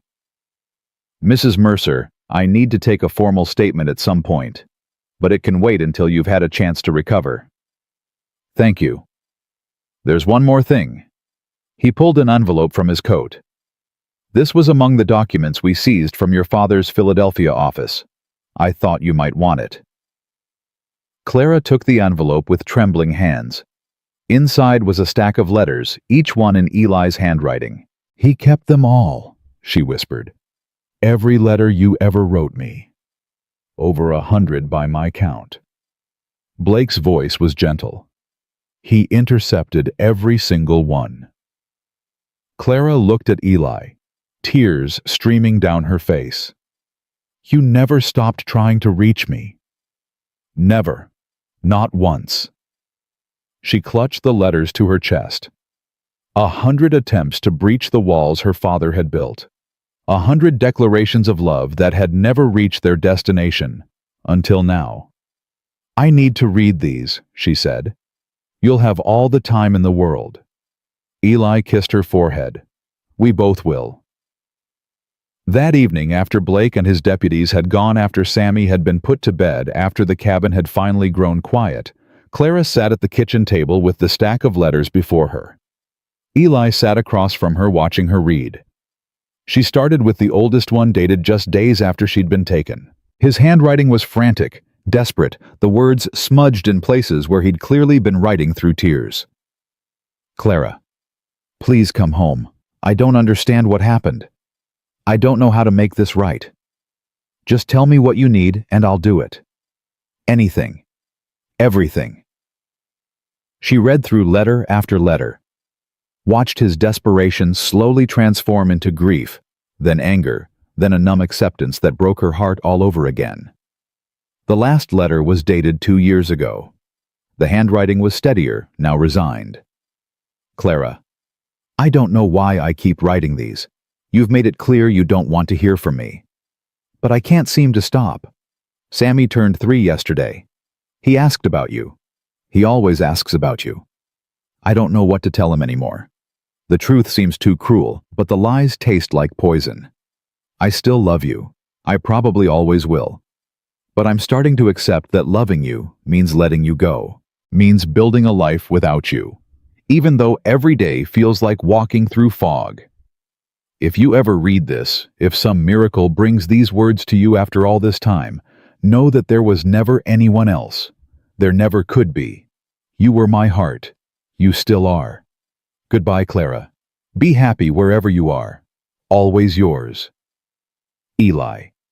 Clara set the letter down, tears falling freely. You were saying goodbye. I thought I had to. His voice was rough. Thought holding on was just hurting both of us.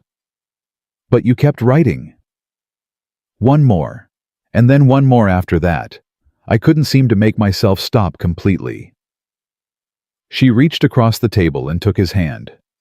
I'm sorry you went through that alone. I'm sorry you went through worse. We're here now. That's what matters. Yeah. He squeezed her fingers. We're here now. Later, after the fire had burned low and the cabin had grown cold, they lay together in Eli's bed for the first time in 4 years. Not making love, neither of them had the energy for that, but simply holding each other, relearning the shape of each other's bodies. What happens now? Clara whispered into the darkness. Now we heal. We rebuild. We figure out who we are after everything that's happened. Together. Together. She pressed closer to him, feeling his heartbeat against her cheek. I love you, Eli Mercer. I love you too, Clara Mercer. He kissed the top of her head. Always have. Always will. Outside, the wind had died down, and the clouds had cleared. Stars blazed across the Wyoming sky, cold and bright and eternal. And in a small cabin on the edge of nowhere, a family that had been shattered was slowly becoming whole again. The weeks following Cornelius Thornton's arrest passed in a blur of legal proceedings, healing, and the slow work of rebuilding a life. Harrison Blake proved to be worth every ounce of faith Zeke had placed in him. He navigated the territorial courts with precision filing motions that stripped away every legal chain Thornton had wrapped around Clara. The forced marriage to Aldridge Harwick was annulled within days. The commitment papers to Greenfield Sanitarium were declared fraudulent and destroyed. And Clara May Thornton was officially, legally, irrevocably free. "There's one more thing," Blake said during his final visit to the ranch. "The matter of your father's estate." Clara looked up from where she sat beside Eli on the porch. "I don't want his money." "I understand. But the courts have ruled that you're entitled to compensation for wrongful imprisonment. 4 years at the standard rate, plus damages for emotional suffering." Blake consulted his papers. "The total comes to roughly $60,000. Eli nearly choked on his coffee. $60,000? Conservative estimate. Could be more if we push for it. Clara was silent for a long moment. Then she turned to Eli.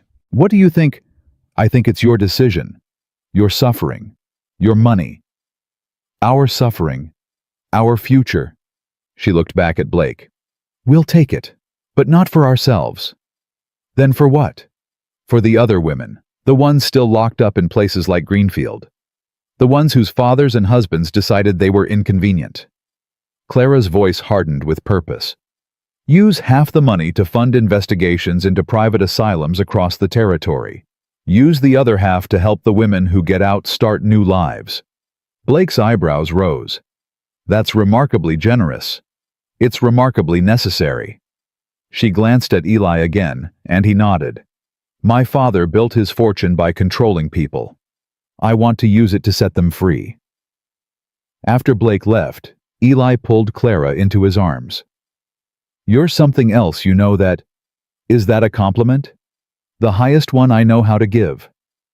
She smiled against his chest. "I couldn't keep that money. Every dollar would remind me of what he did." "I know. That's part of what makes you remarkable." Sammy came running around the corner of the cabin, his cheeks flushed from the cold. "Mama, Papa, look what I found." He held up a bird's nest, abandoned but perfectly preserved. "The babies flew away," he said solemnly. "But they left their home behind." Clara knelt down to examine the nest, running her fingers over the carefully woven twigs. "Sometimes that happens, sweetheart. Sometimes you have to leave home to find where you really belong." "But they came back, right?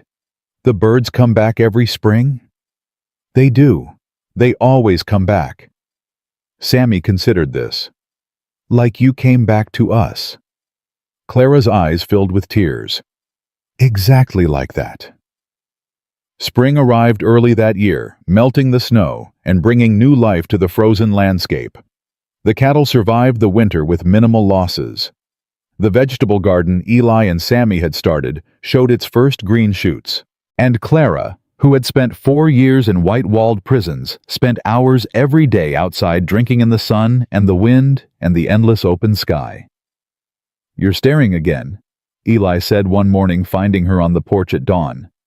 "I can't help it. I forgot how beautiful it was here. It's just dirt and grass and sky. It's freedom." She turned to face him. "Every morning I wake up and I can't believe I get to be here. That I get to walk outside without permission. That I get to hold my son. That I get to love you." He moved closer, wrapping his arms around her from behind. "You get to do all of it, for the rest of your life. Promise?" "I promise." They stood together watching the sunrise, and Eli realized that the weight he'd carried for 4 years had finally lifted. The anger was gone. The grief was fading. In their place was something he'd almost forgotten how to feel. Hope. The wedding was Widow Calloway's idea. "You two have been living under the same roof for 3 months, she said firmly, standing in the middle of the cabin with her hands on her hips. "It's time to make it official." "We were married once already," Clara pointed out. "That ceremony was annulled. By the law, you're as unmarried as the day you were born. Does it really matter?" It matters to this community. It matters to Sammy. And whether you admit it or not, it matters to you." Clara looked at Eli, who shrugged. "She's not wrong. You want to get married again? I want to marry you every day for the rest of my life. Might as well start with a ceremony." So they planned a wedding. It would be small, they agreed, simple, just family and close friends at the little church on the edge of town. Nothing like the elaborate disaster Clara had escaped in Chicago. But word spread, as word always does in small communities. By the time the day arrived, half of Bitter Creek had invited themselves to witness the union of the rancher and the woman who'd fought her way back from hell. Clara stood in the small room behind the church, studying her reflection in a cracked mirror. Widow Calloway had altered one of her late daughter's dresses to fit a simple cream-colored cotton with lace at the collar. Nothing fancy, nothing expensive. It was perfect. "You look beautiful, Mama." She turned to find Sammy in the doorway, dressed in his best clothes, his hair actually combed for once. "Thank you, sweetheart. You look very handsome. Papa told me to come get you. He says he's tired of waiting." Clara laughed. "Is he now?" "He's been pacing back and forth for an hour. Mr. Pruitt says he's going to wear a hole in the floor." "Then we'd better not keep him waiting any longer." She took Sammy's hand, and together they walked out of the small room, down the narrow hallway, and into the church. The pews were packed. It seemed like everyone from 50 miles around had come to witness this moment. Clara saw faces she recognized. Zeke Pruitt, Mrs. Patterson from the general store, the ranch hands who'd helped during calving season, and many she didn't. But she only had eyes for one face. Eli stood at the altar, and when he saw her, everything else faded away. The people, the music, the flowers someone had gathered from the spring meadows. None of it existed anymore. Just him. Just her. Just the love that had survived everything her father had thrown at it. Sammy walked her down the aisle, his small hand gripping hers with fierce pride.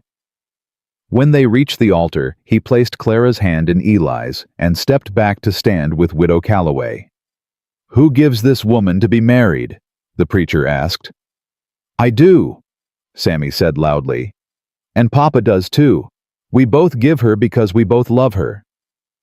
Laughter rippled through the church. The preacher smiled. "Then let us proceed." The ceremony was brief and beautiful. Traditional vows spoken with voices that trembled. Rings exchanged, simple bands that Eli had forged himself in the blacksmith shop in town.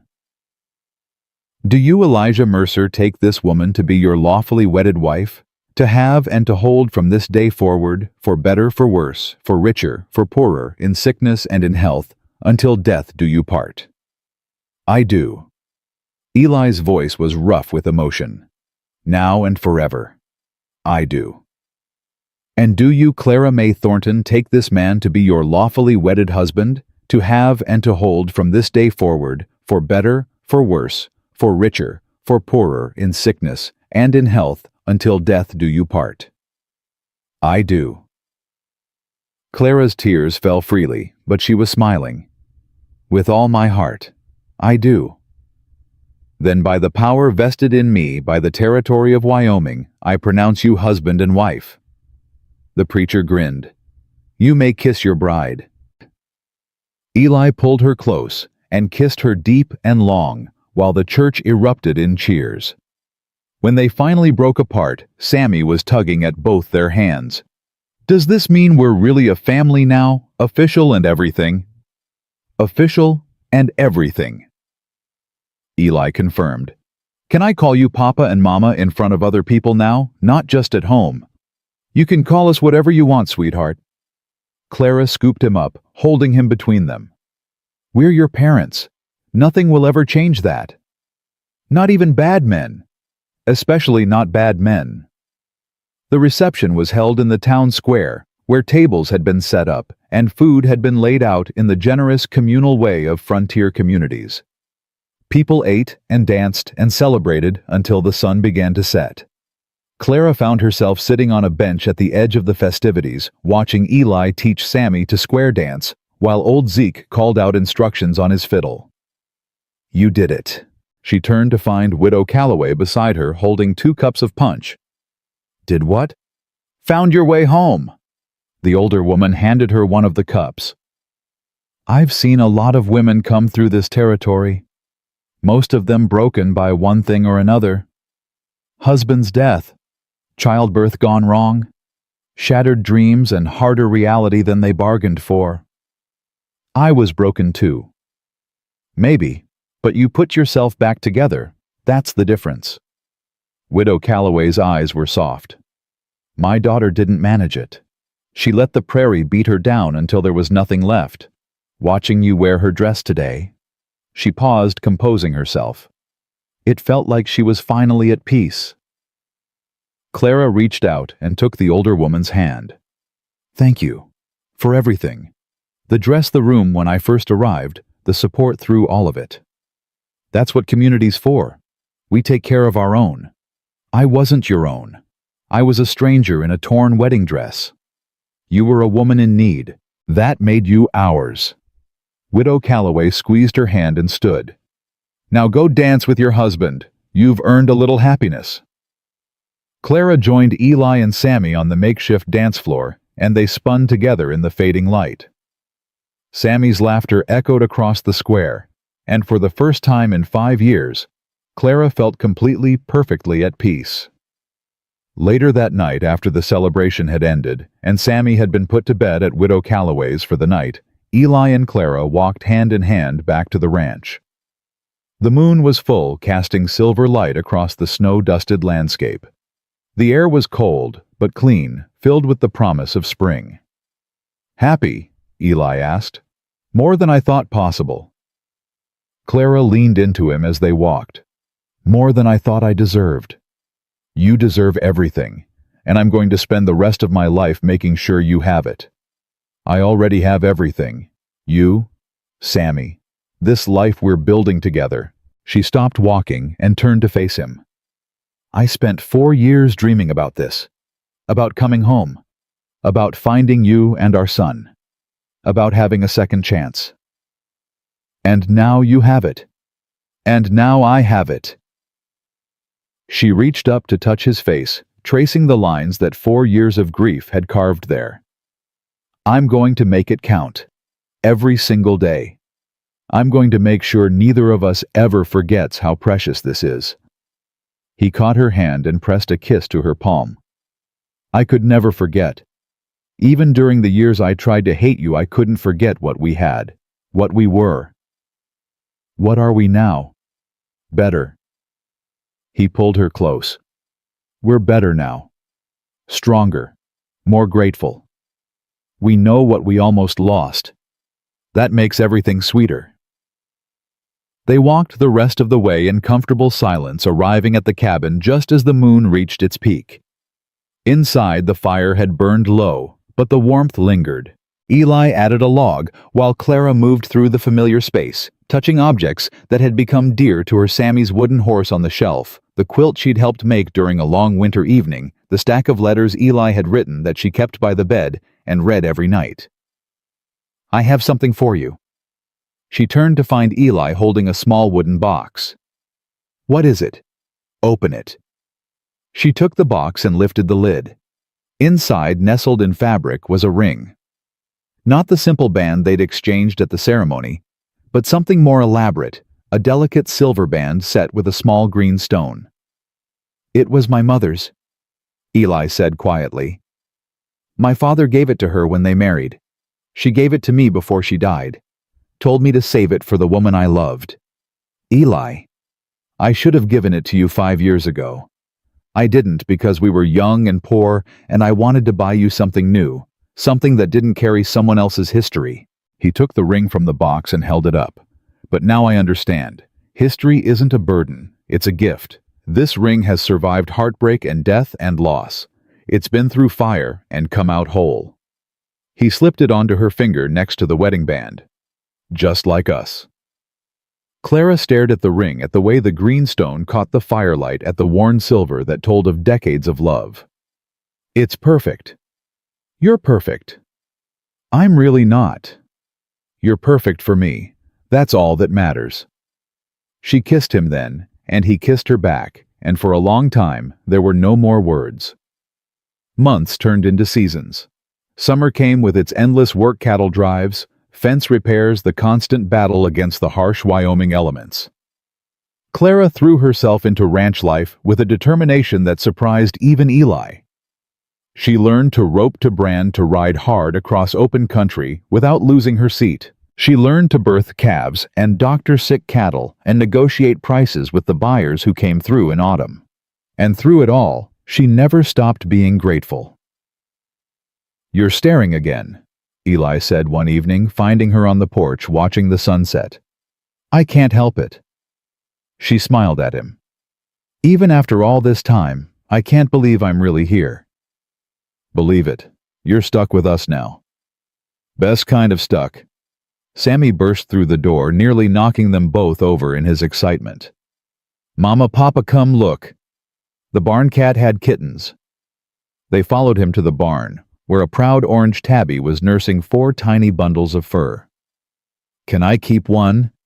Sammy asked, his eyes enormous with hope. "Please, I'll take care of it myself. I'll feed it and brush it and teach it to catch mice." Eli looked at Clara. "Your call.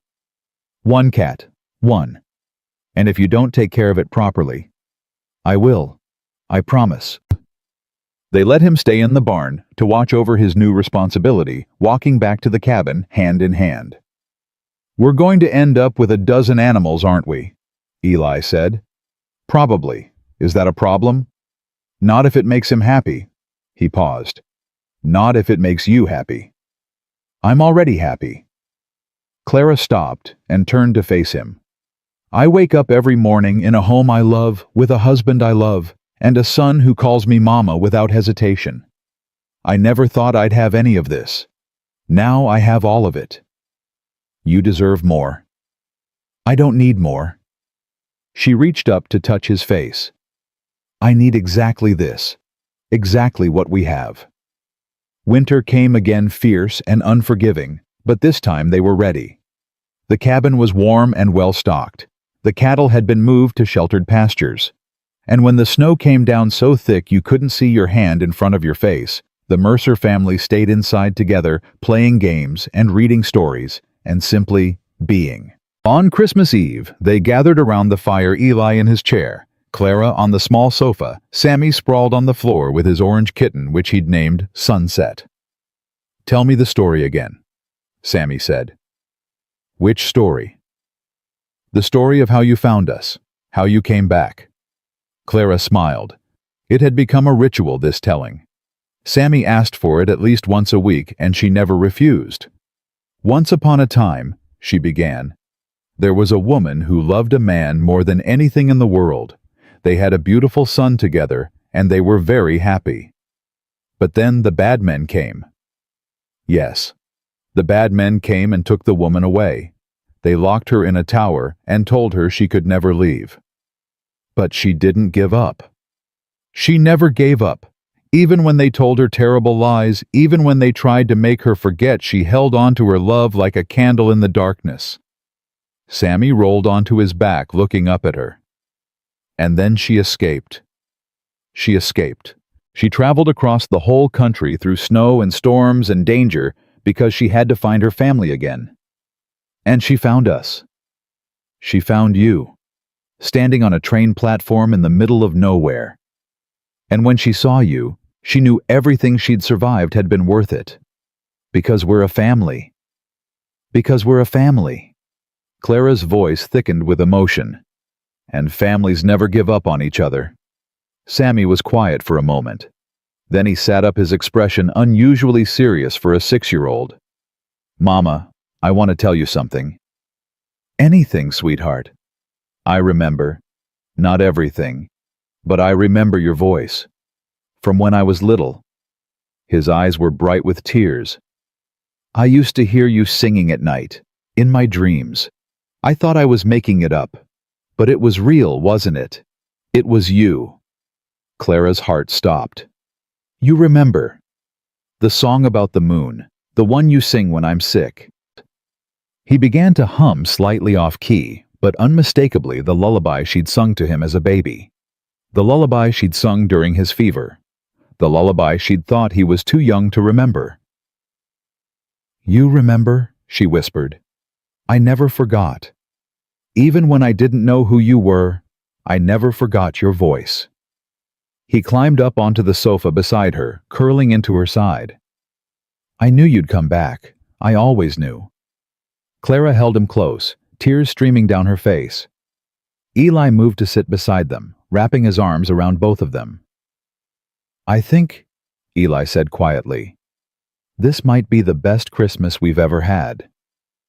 "It's definitely the best one I've had in 5 years," Clara managed.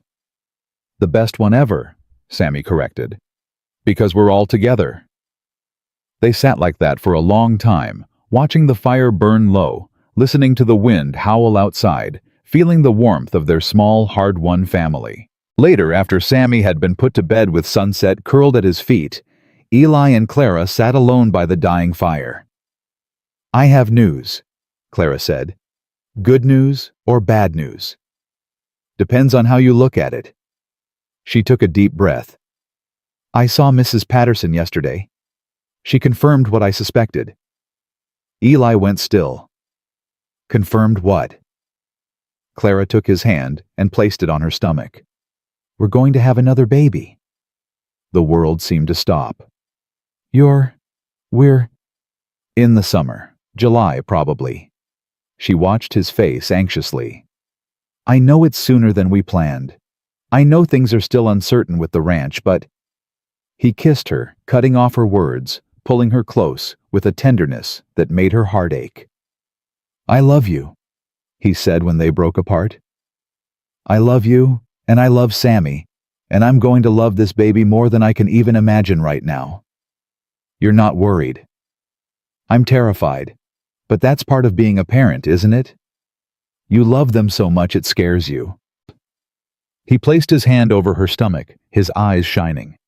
"A baby. Our baby.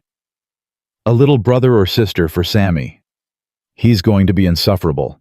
He's been asking for a sibling since he learned the word." Clara laughed. "Maybe this time you won't miss anything. First kick, first word, first step. I won't miss a single moment." His voice was fierce with determination. "I swear to you, Clara, I'm going to be there for everything." "I know you will." They held each other as the fire turned to embers, as the night deepened around them, as the snow continued to fall. And Clara realized that the story she'd been telling Sammy wasn't really about a woman escaping from a tower. It was about something bigger than that, something more important.